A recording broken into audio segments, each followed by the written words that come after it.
Give me one player who will be the Super Bowl X factor. And I'm saying not Christian McCaffrey, not Brock Purdy, not Nick Bosa, not someone who's a Pro Bowler, someone completely under the radar who's going to have a huge impact on this game, in your opinion, or a big Juwan Jennings.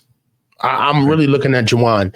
When Juwan was out in the past couple of weeks, we missed him. I mean, I don't know if people understand. I don't think Juwan played against the Ravens. And it was a really big subtraction from our offense because of what we do on the ground. He is basically a glorified tight end. Really. I mean, he's as strong as them. He's as nasty. And he's also somebody that makes your secondary think twice. These boys, for their defense, they're talented, but where they're elite at is their secondary. And I feel like having a guy like Juwan Jennings, where he's hard to tackle, he's a menace in the run game, he's going to block you to the echo of the whistle. I mean, he's just a throwback, man. I just love the way he plays. I think that all of these third down, third and shorts, plays where there's lulls in the game and, Debo's tired, CMC's tired, and BA is locked down. We're going to need Juwan. I feel like Juwan Jennings is going to be my guy this game.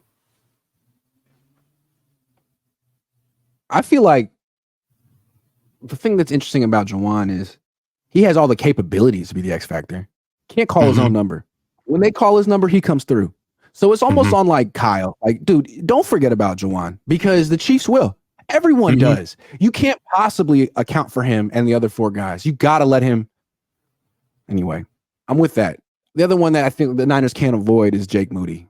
I feel like this has sort of been a topic all year, but they've been able to skirt around it because they're so good. Like, they're not going to lose. Their season wasn't going to get cut short because of Jake Moody, but he could prevent them from winning the Super Bowl. If this is a high-scoring game and it comes down to some field goals, I have a lot more confidence in Harrison Butker, who's made big field goals in the Super Bowl, than Jake Moody, who has been missing every game the last few weeks. So I wonder, I don't even know if he's going to be their kicker next year. He's been so inconsistent under pressure. They haven't had to deal with it yet. I feel like this is the game where it could come back and bite him. The Moody factor. Now, maybe Juwan Jennings will offset the Moody factor, but the Moody factor is big. So do you think that Jake Moody will be the X factor in a negative way? Is that what you're saying? Yeah, I do. I feel like that's something the Niners can't avoid, their issue at kicker. He's physically talented, but, I mean, he misses wide right a lot. He's like Cyclops without like the regulator. Remember back in the old X-Men where Cyclops didn't have the yellow visor and he was just all over the place? He was so powerful, but he just needs the regulator. I'll tell him. James JJ says that the Niners lose. If Niners lose, is John Lynch and Kyle Shanahan a package deal, and or can and will they make Kyle an advisor? They're not going anywhere. James JJ. They're not going anywhere. Did you hear Jed, dude? Yeah. Come on. That was an ode. That was a sonnet. Are you crazy? It was. Matthew Sanders says if Chiefs lose, they lack real talent. Can caught up by Harbaugh and Peyton. Josh and Lamar get some. No guarantee they ever get back there. They're cocky. Yeah, but they have the best quarterback and maybe the best coach. They're going to have to replace Travis Kelce at some point because he's just going to retire and become a house husband, I would think. If you look at the Chiefs and how NFL history is made out, Brock Purdy could be Patrick Mahomes' Eli Manning, but for how the NFL is built, the Chiefs, it's much more, if you're looking at their dynasty, it's much more plausible for the Chiefs to get here with one of their worst teams of their regime and to keep it pushing and kind of like put that pelt on the wall rather than it is for them to be like fraudulent, right? Because I fell victim to that, man. Like, I thought that they were weak. I was like, man, look at this offense. This shit is mid.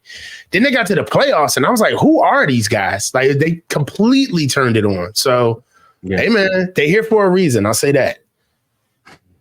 All right, guys, I got to get some lunch and get down to Lake Las Vegas, which is an interesting spot. What is Lake Las Vegas?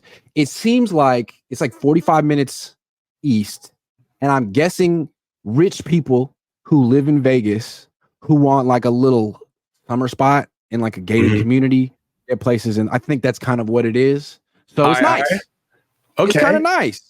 So I'm heading out to Lake Las Vegas. It's the last day. We'll see who. No, I'm gonna tell you who talk. Hold on. Here's who's going to be at the podium today: Brock Purdy, Javon Hargrave, Christian McCaffrey, Deebo Samuel, George Kittle, Kyle Juszczyk, Tashawn Gibson, Trent Williams, Dre Greenlaw, Nick Bosa. The stars. See what happens.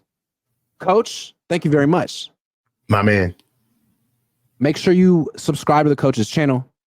Bang, bang. In the description. And also, real quick, I want to shout out Boots Whitmer. We shouted her out a couple weeks ago. She started her chemo. She's doing great. She's hanging tough. Boots, we're thinking about you. Hang in there. Hey, Boots. Do your thing, Boots. Stay strong, Boots. Baby. Stay strong, baby. Josh White, 70% of tickets are in on Chiefs. Money is about even. Professional gamblers are in on the Niners with bigger bets. Smart money usually beats dumb money. Yeah, I mean, look, there's going to be a great debate on both sides as to why either team should win, right? Because they're both very good teams. I mean, we wanted to see the Ravens. I did, but you can't be mad at us facing a team that actually was the team that got us up out of here. And a lot of those same guys are on the team today, and we can do something about it, man. You know, so I really do feel like this is a pick 'em.